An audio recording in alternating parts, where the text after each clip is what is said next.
মতামতের জন্য রাজনৈতিক দলগুলোর কাছে পাঠানো হয়েছে জুলাই সনদের খসড়া। সনদের খসড়ায় বলা হয়েছে, সংবিধান সংশোধনের জন্য প্রয়োজন হবে উচ্চ ও নিম্নকক্ষের 2/3 সদস্যের সমর্থন। তত্ত্বাবধায়ক সরকার ব্যবস্থা সহ বেশ কয়েকটি অনুচ্ছেদ পরিবর্তনে লাগবে গণভোট। একজন ব্যক্তি প্রধানমন্ত্রী পদে যত মেয়াদ বা যতবারই হোক সর্বোচ্চ 10 বছর থাকতে পারবেন।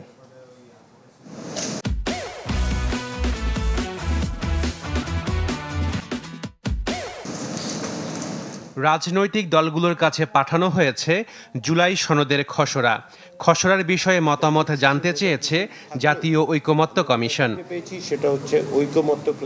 সনদের খসড়ায় বলা হয়েছে, বাংলাদেশের জনগণ জাতি হিসেবে বাঙালি এবং নাগরিকগণ বাংলাদেশি হিসেবে পরিচিত হবেন। এছাড়া রাষ্ট্র পরিচালনার মূলনীতিতেও দেওয়া হয়েছে পরিবর্তনের প্রস্তাব। আর সংবিধান সংশোধনের জন্য প্রয়োজন হবে উচ্চ এবং নিম্নকক্ষের 2/3 সদস্যের সমর্থন। আর উভয় কক্ষের গোপন ভোটে সংখ্যাগরিষ্ঠতার ভিত্তিতে নির্বাচিত হবেন রাষ্ট্রপতি।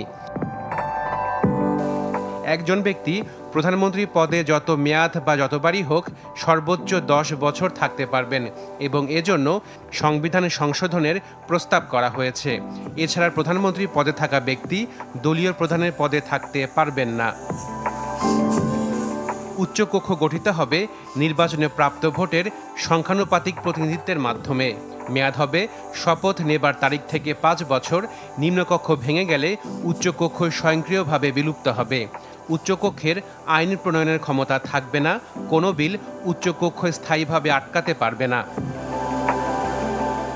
এছাড়া অর্থ বিল এবং আস্থা ভোট দেবার ক্ষেত্রে নিজ দলের প্রতি অনুগত থাকবেন সংসদ সদস্যরা।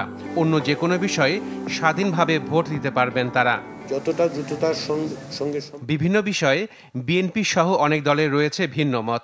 দেয়া হয়েছে নোট অব ডিসেন্ট। এছাড়া খসড়ায় আরও উল্লেখ করা হয়েছে, জুলাই জাতীয় সনদ নিয়ে আদালতে প্রশ্ন তোলা যাবে না। প্রচেষ্টা সকলেরই ছিল। Ashikin Prince, channel 24, Dhaka.